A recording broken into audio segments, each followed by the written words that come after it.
I think you said people are conditioned to think. I think people are conditioned not to think anymore.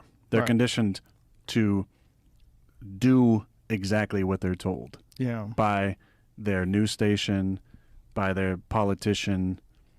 You know, people don't want to think for themselves anymore. Well, they're conditioned at work. Think about if you have a job. The majority of people in this country have a job where you have a boss. The bosses are a very small minority. The majority of people work for that boss. If you work for a corporation, they have very strict rules that they'd like you to follow. There's behavior rules, there's language rules, there's dress rules, there's, rules about the time you're supposed to be there and the amount of work you're supposed to do and what you're supposed to take home and what's required of you. People are conditioned to have someone tell them what they can and can't do. And then they get off on Friday and they can't wait to get drunk.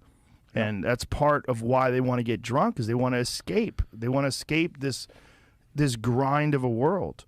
A person who can become autonomous, a person who can have their own job where it's their business or it's their product that they're selling or their art that they're selling, or there's something where you can be self-sufficient, that is the biggest freedom that a person can have in this culture.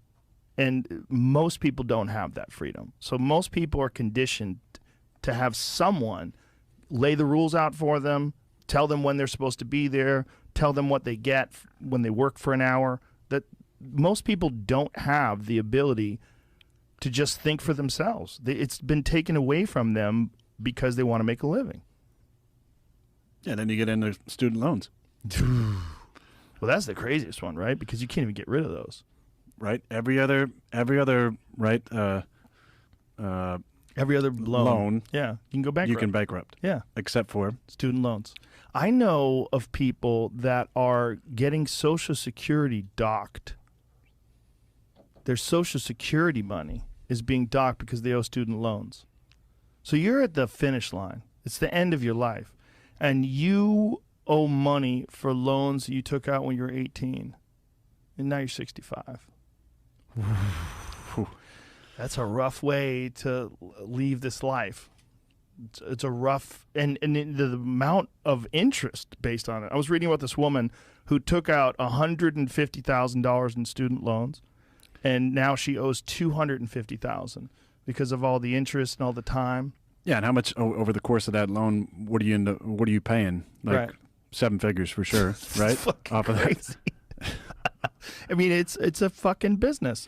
And it's also, for many people, something that they're not going to use for whatever occupation they choose. I mean, maybe it will help them get a job if it shows that they have a bachelor's in this or a master's in that.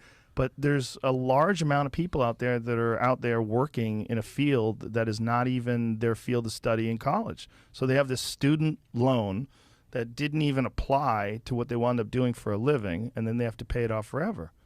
And it's subsidized by the government. So it's an extraordinarily expensive endeavor.